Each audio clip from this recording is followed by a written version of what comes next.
Thank you, Mr. Billingsley. Good evening. My name is Stacey Ruiz, and I'm very happy to be here this evening as a representative of Hispanic students at the university and as a student of high academic achievement.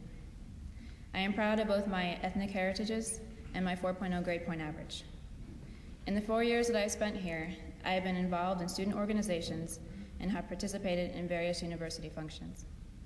Currently, there are 280 student organizations on campus that represent a wide variety of interests, from academic and recreational groups to political, religious, and service organizations. A few of those organizations are represented here tonight by the banners which are displayed in the back of the ballroom. Currently, I am a member of Phi Beta Kappa, and in the past I have served as president of SALSA, Spanish and Latino Student Association, a student group that organizes cultural events for Hispanic students. During the holidays, SALSA has also volunteered to help out at the Harvest Home, an Akron shelter for homeless women and children. In addition to student groups, I have participated in Cupida Transiciones, a special orientation program for underrepresented students. For 2 years, I have been a mentor for incoming freshmen. The program has helped to increase graduation rates for minority students. Nevertheless, the reason why I'm here tonight is not to talk about my participation, but about my story and the testimony of why people like you are so important. In the year 2000, my father was unemployed. It was not the first time, and it was not the last time, but it was the hardest time that I can remember. I was an extremely active student that year, and although everything seemed to be going great at school, nothing was going well at home.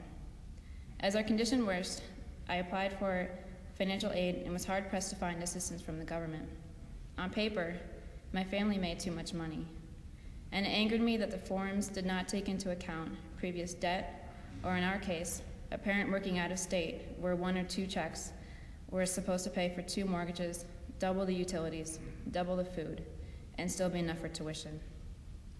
I often looked at my 4.0 GPA and could not understand that as hard as I was working and as active as I was, why wasn't I eligible? I had applied for several private scholarships, and as I patiently waited to receive some kind of correspondence, my world just seemed to be falling apart. Although I was blessed to be awarded the trustee and academic scholarships here at Kent State, the two combined were just not enough. Yet it was this exact night, 2 years ago, that changed everything. That year, the Office of Campus Life had a mandatory leadership workshop that student leaders had to attend. I remember getting up that morning, getting ready to go, as I was ready to leave, my little sister said 2 sentences to me, excuse me, that I'll never forget. And she said, "Stacey, you're so lucky today because you get to eat." And I felt guilty. And I remembered driving to school and getting on the bus to Tri-C, not understanding what was going on. I was always told, if you work hard and you do your best, you will be rewarded. I didn't believe it that day. Here I was, a 4.0 student, on a scholarship committee, and me myself at that time, I wanted to begin my own scholarship program for underprivileged Hispanic students, and I knew that I was not going to have the opportunity to come back to Kent State University. That day was my breaking point. Nevertheless, I went to the conference, I learned, I socialized, I ate, and I returned home. When I walked through the door, my parents were anxiously waiting for me.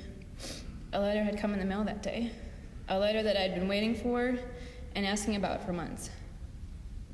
It was from the Hispanic Scholarship Fund, and as I picked the letter up, I knew it was a rejection notice. It was skinny, and most college students know that the skinny responses are not very good ones. But miracles come in all forms, and as I opened the envelope and took out the letter, a piece of paper fell out. And that piece of paper turned out to be a $2,500 check. That meant that I could, along with my trustee, academic, and my SALSA stipend, I could pay for tuition and still have money left over for books and the gas that I need to put in my car and food for the fall semester. I can't tell you how much it meant to me and how much it still means to me. I cried all afternoon until I was ready to come to the diversity dinner because I was presenter that night. Once there, I remember telling a donor that I had just received a scholarship, and he looked at me as if it wasn't important, and he said, "Congratulations." And then he walked away. And I just remember wanting to shake some sense into him and say, "Don't you realize it? Don't you understand that what people like you do for me? You've given me life, you've given me a future, and an opportunity. You're teaching compassion, the responsibility of giving back to your community, and that the best leader is a leader who serves." That night, I learned the power of philanthropy. It changed my personality, it changed my outlook on life, and it changed my major. Before, I had wanted to become a cinematographer, and after that night, I realized that for me, it was a shallow dream. I now plan on dedicating my life to helping people find homes, food, and clothing. This is the power that each one of you have tonight, and I can't thank you enough for coming. I really can't. But before I close, my mom's here tonight, and I just wanted to say that I love you. She's always been my backbone, and thank you for supporting me, even through the hard times. I love you so much. Overall, I am grateful for the great experiences I've had here at Kent State and the friendships that I've made. It would have been much more difficult without the outside scholarships that I received, the academic trustee, and the